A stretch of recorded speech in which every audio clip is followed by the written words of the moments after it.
things. I do worry that on the right we have a bit of a problem with academic whitewashing of academics that are basically renting out their PhD, their reputation to advocate for the interests of giant corporations. And look, I mean, you're free to do whatever you want, however you want to make a living. But we're here to talk about antitrust. But I will say the FTC has another law enforcement remit, which is consumer protection, and we bring enforcement actions against influencers and reviewers who advocate for products without disclosing that they're being paid for it.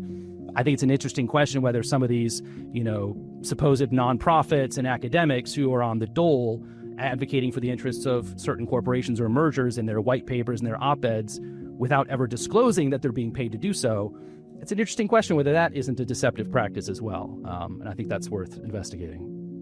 I think the issue of academics simultaneously serving as consultants and not openly disclosing that is a major problem. I think it's also a bigger problem at the level of knowledge production and research, right? If you have a vast majority of, say, antitrust legal scholars that are actually also being hired by the monopolists to opine and to direct their research in certain ways, I think it just can entirely change the trajectory of what information and research is even being produced in the first instance, and really deprive the public of all of the benefits that are supposed to come from kind of academics and scholars that are pursuing those lines of inquiry in a way that isn't conflicted or corrupted by some of those other forces. So I think this is absolutely a big area where we need some serious reforms and guardrails. And looking at the rules for amicus briefs, because they turn out not to be broad enough for making sure that interests have been properly disclosed.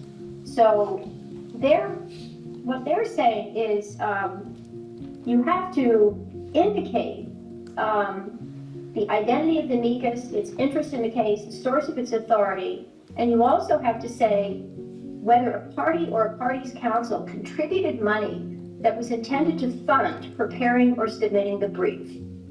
Okay, so far so good. You would want to know that. But what's happening instead is that certain parties contribute money more generally.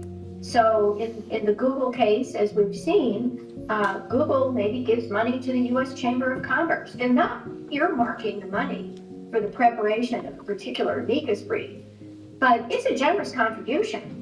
And so what we're struggling with is how can you capture that set of interested contributions, that set of interested parties?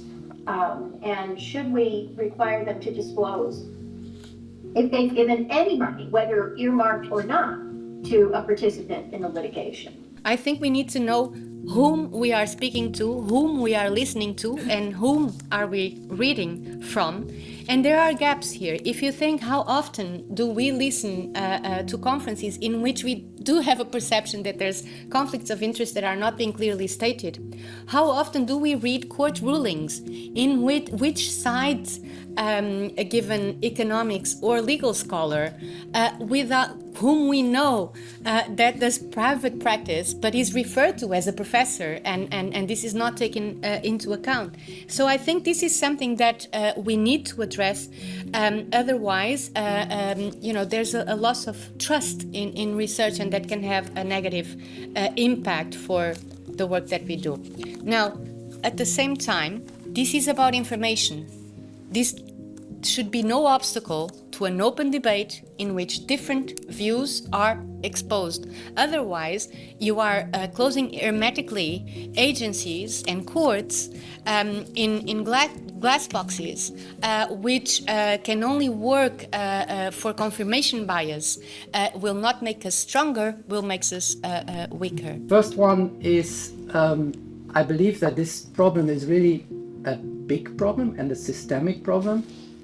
And it's a collective problem affecting various parts of the whole competition ecosystem community, and can therefore also only be solved if it's a collective effort by this whole ecosystem of competition community.